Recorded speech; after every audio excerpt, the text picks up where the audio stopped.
Welcome to எஸ்டாஸ் English.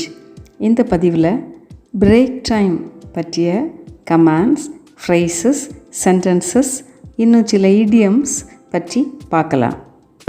இப்போது குழந்தைகளே, இது உங்களோட பிரேக் டைம். யாருக்காவது ரெஸ்ட் ரூம் போக வேண்டுமென்றால் போய் வரலாம். இதை எப்படி இங்கிலீஷில் சொல்லலாம்? Children, this is your recess. If anyone needs to use the restroom, you may go now. Children, this is your recess. If anyone needs to use the restroom, you may go now அப்படின்னு சொல்லலாம். Rhesus அப்படின்னா இடைவேளை என்று பொருள்படும். இதை break time அப்படி சொல்லலாம், அல்லது ப்ளே டைம்னு கூட சொல்லலாம். இனி இதே சென்டென்ஸை கொஞ்சம் ஸ்டாண்டர்டாக எப்படி சொல்லலாம் அப்படின்னு பார்ப்போம். Okay children, it's your recess time. You can go to the loo if you need to அப்படின்னு சொல்லலாம். லூ என்பது டாய்லெட் என பொருள்படும். Okay children, it's your recess time. You can go to the loo if you need to அப்படின்னு சொல்லலாம்.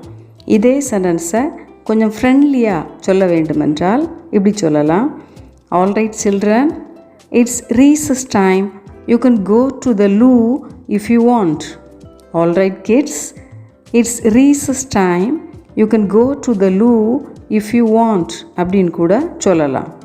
இனி இதே சென்டென்ஸை கொஞ்சம் ஸ்ட்ரிக்டாக சொல்ல வேண்டுமென்றால், okay children, it's your break time now. If you need to go to the washroom, please do it quickly and come back on time. Okay children, it's your break time now. If you need to go to the washroom, please do it quickly and come back on time அப்படின்னு சொல்லலாம். இனி குயிக்காக லைனில் நில்லு, அதை எப்படி சொல்லலாம்? get in line quickly, get in line quickly அப்படின்னு சொல்லலாம். அல்லது please stand in line quickly, please stand in line quickly அப்படின்னு சொல்லலாம். இனி யாரையும் இடிக்காமல் வரிசையில் நில்லு, அதை எப்படி சொல்லலாம்? Stand in line without pushing anyone, stand in line without pushing anyone அப்படின்னு சொல்லலாம். அல்லது please stand in a line without hurting or pushing others, please stand in line without hurting or pushing others அப்படின்னு சொல்லலாம். இனி rest room போயிட்டு வரும்போதும் லைனாகவே வர வேண்டும், அதை எப்படி சொல்லலாம்?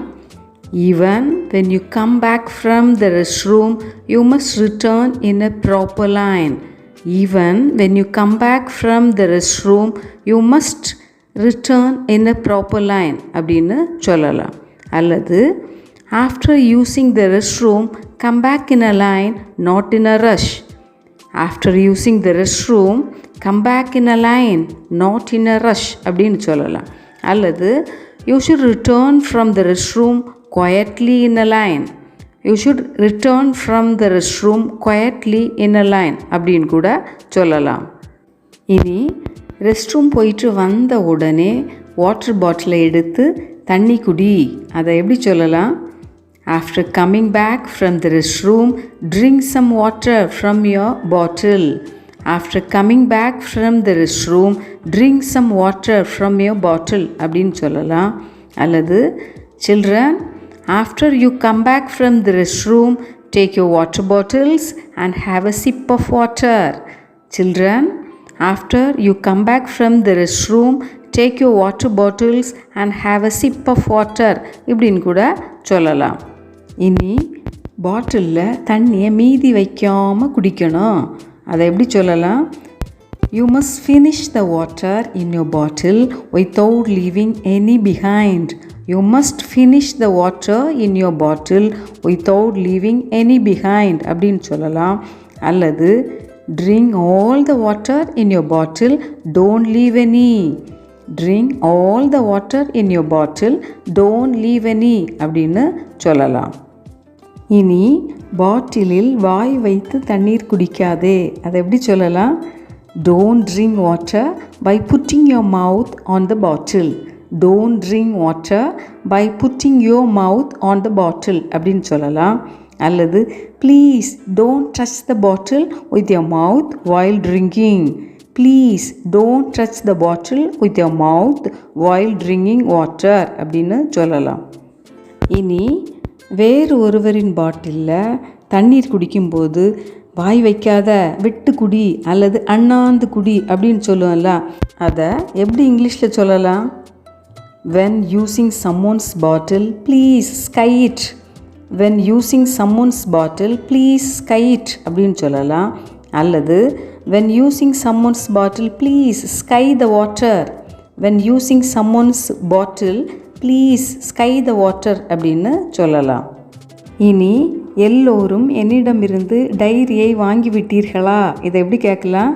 Has everyone got the diary from me? Has everyone got the diary from me அப்படின்னு கேட்கலாம். அல்லது have you all got the diary from me? Have you all got the diary from me அப்படின்னு கேட்கலாம். இனி நீங்கள் எல்லோரும் என்னிடமிருந்து டைரி சைன் வாங்கி விட்டீர்களா? இதை எப்படி கேட்கலாம்? Have you all got your diaries signed? Have you all got your diaries signed இப்படி கேட்கலாம். அல்லது has everyone got their diaries signed? Has everyone got their diaries signed இப்படியும் கேட்கலாம். இனி ஸ்கூல் பஸ்ஸில் வீட்டுக்கு போகிறவங்க எல்லாம் இந்த சைடில் வாங்க. இதை எப்படி சொல்லலாம்? All those who are going home by bus come this side. All those who are going by bus come this side அப்படின்னு சொல்லலாம். அல்லது the children who are going by bus please come this side அப்படின்னு சொல்லலாம். இனி own வெஹிக்கிளில் வீட்டுக்கு போகிறவங்க எல்லாம் அந்த சைடு போங்க. அதை எப்படி சொல்லலாம்? All those who are going home by your own vehicles go their side. All those who are going home by your own vehicles go their side. இனி நடந்து வீட்டுக்கு போகிறவங்க எல்லாம் கையை தூக்கு. அதை எப்படி இங்கிலீஷில் சொல்லலாம்? All those who are going home on foot raise your hands. All those who are going home on foot raise your hands அப்படின்னு கேட்கலாம். இனி நீ யாருடன் வீட்டுக்கு போவாய்? அதை எப்படி கேட்கலாம்?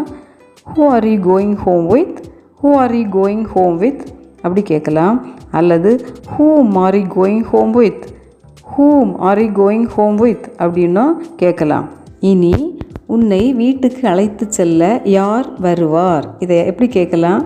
Who will come to school to pick you up? Who will come to school to pick you up அப்படின்னு கேட்கலாம். அல்லது who is coming to pick you up from school? Who is coming to pick you up from school அப்படி கேட்கலாம். அல்லது who will be coming to take you home from school? Who will be coming to take you home from school அப்படின்னும் கேட்கலாம். இனி நாளைக்கு யாரும் English book கொண்டு வர மறக்கக்கூடாது. அதை எப்படி சொல்லலாம்? Don't forget to bring your English book tomorrow. Don't forget to bring your English book tomorrow அப்படின்னு சொல்லலாம். அல்லது everyone must remember to bring their English book tomorrow. Everyone must remember to bring their English book tomorrow அப்படின்னும் சொல்லலாம். இனி மறந்துடாத அப்படின்னு சொல்லதுக்காக ஒரு இடியம் use பண்ணலாம். அது என்னன்னா don't let it slip your mind. Don't let it slip your mind. அந்த இடியம்மை எப்படி யூஸ் பண்ணலாம்? Don't let it slip your mind. Bring your English book tomorrow. Don't let it slip your mind. Bring your English book tomorrow அப்படின்னு சொல்லலாம். இனி இதற்காக ஒரு எக்ஸ்கியூஸும் கொண்டு வரக்கூடாது அப்படின்னு சொல்லுவோம். அதை நம்ம ஜென்ரலாட்டே இப்படி சொல்லுவோம். Don't bring lame excuses அப்படின்னு சொல்லுவோம். Don't bring lame excuses அப்படின்னு சொல்லுவோம். ஆனால் இதுக்கு பதிலாக ஒரு இடியம் அதை யூஸ் பண்ணலாம். அது என்னன்னு பார்ப்போம். No ifs, ands or buts. No ifs, ands or buts. No ifs, ands or buts இதை யூஸ் பண்ணலாம். Everyone must bring their diary tomorrow. No ifs, ands or buts. Everyone must bring their diaries tomorrow. No ifs, ands or buts அப்படின்னு சொல்லலாம். Practice leads progress. Progress makes you perfect. So practice well and top out.